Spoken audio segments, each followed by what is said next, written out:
A'udzubillahi minasyaitonirrajim. Bismillahirrahmanirrahim. Innalillahi wa inna ilaihi roji'un. Teman-teman, ada kabar duka dari seorang santri, yang dimana santri ini meninggal dikeroyok oleh rekannya atau temannya di asrama pesantren. Innalillah. Ya Allah, lagi dan terulang kembali lagi. Pengeroyokan oleh oknum-oknum santri bahkan tidak sedikit menyebabkan meninggal. Ini sudah banyak terjadi, teman-teman. Banyak sekali terjadi di kalangan kita ini. Santri-santri sampai meninggal.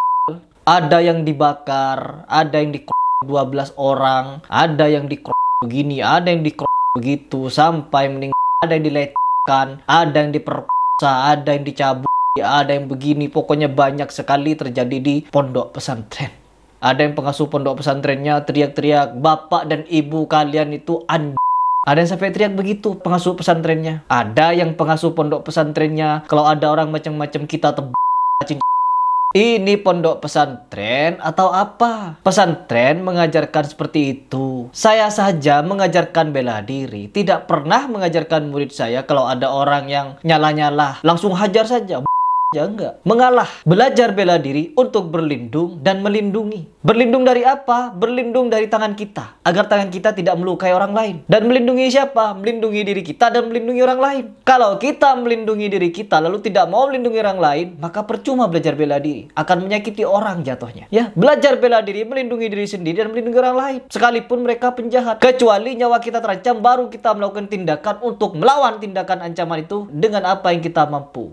Oh enggak, kalau sekarang ada beberapa pondok pesantren yang justru memiliki kasus yang sedemikian rupa, kriminal-kriminal itu. Bukan pondok pesantrennya yang salah, bukan pengasuhnya yang salah. Memang ada sebagian oknum dari santri-santri itu yang memiliki tabiat atau watak yang sedemikian premannya di sana. Mungkin guru sudah mengajarkan yang terbaik kepada murid-muridnya, tetapi mereka belum tentu menyerap ilmu itu dengan baik. Misalkan di dalam sekolah ada satu yang mencuri, tidak mungkin semuanya siswa itu menjadi maling. Tetapi santri-santrinya lah yang di sini harus disalahkan. Meskipun kita bisa melihat sendiri ada oknum-oknum pengasuh pesantren yang dimana mereka juga melakukan pelecehan terhadap santri-santrinya. Ada yang menghamili santri-santrinya, ada yang mencabut, ada yang ngatain ibu bapak kalian anjing, ada. Jadi memang di dalam kita memilih untuk masukkan anak-anak kita itu masuk santri, ada benernya juga. Kita lihat dulu pesantrennya, bagaimana gurunya, bagaimana pengasuh pesantrennya, layakkah untuk kita memasukkan anak kita ke sana.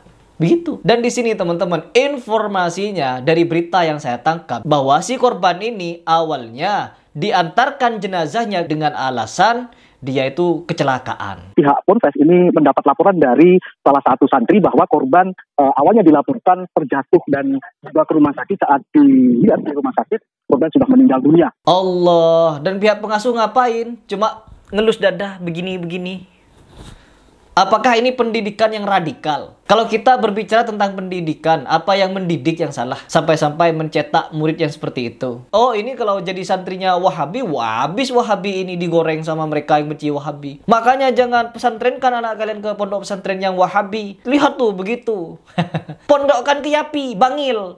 Biar jadi Syiah. Kalau kalian punya anak, jangan antarkan dia untuk belajar ke Ustadz Syafiq Riza Basalamah yang dibubarkan kemarin karena provokator, mengandung kebencian, kekerasan dan lain sebagainya. Jangan ke sana, tapi kirim saja ke Yapi Bangil. Biar jadi Syiah, ikut Husain Ja'far Al-Haddar. Ya, saya tidak ragu-ragu di sini untuk menyatakan Husain Ja'far itu Syiah karena memang Syiah. Pasti orang-orang yang benci apabila santrinya itu adalah santrinya orang Salafi. Wah, habis pasti digoreng. Gak salah apa-apa saja mau berceramah tentang hari kiamat, hari berbangkit, hari pembalasan, dibubarkan pengajiannya. Apalagi ada kejadian seperti ini. Lalu kenapa seperti Bahar Smith itu tidak dibubarkan pesantrennya? Wong jelas-jelas dia memprovokasi umat. Kalau ada kecurangan, bukan mulut lagi yang bicara, tapi rencong. Siapa yang mau ditusuk Pak Bahar? Pedang yang berbicara. Siapa yang mau kalian tebak Pak Bahar? Petugas KPPS yang mau kalian bunuh?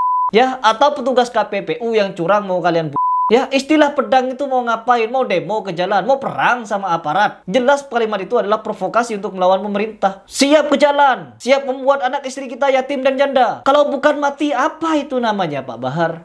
Kalau umat saja kalian ajarkan seperti itu, bagaimana dengan santri kalian?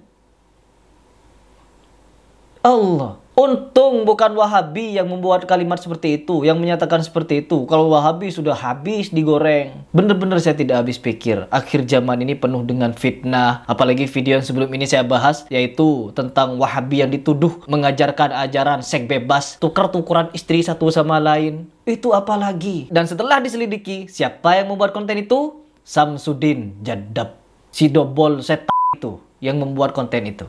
Allah. Umat sudah tidak percaya kepada kalian, tapi masih ada saja yang ikut. Masih eksis dia di media sosial. Indonesia tidak pernah lepas dari dobolisme seperti ini. Orang-orang percaya kepada dukun-dukunan. Bahkan orang yang katanya sadar masih percaya sama seperti ini. Na'udzubillah min dzalik. Kapan kalian majunya? Kapan kalian mau pakai akal sehat? Kapan kalian mau kembali kepada Quran dan As-Sunnah? Jika seperti ini masih dipercaya. Oke, mungkin itu saja yang ingin saya sampaikan teman-teman. Saya turut berbelasungkawa terhadap meninggalnya santri ini. Semoga polisi bisa mengadili dan berikan sanksi terhadap pelaku yang sampai menyebabkan tewasnya seorang santri yang menuntut ilmu dan tidak boleh ada di dalam lingkup pondok pesantren. Karena apa? Pesantren harusnya membuat manusia itu berbudi luhur. Beda halnya dengan sekolah pada umumnya, pada SMK dan lain sebagainya itu. Begitu pesan dari saya.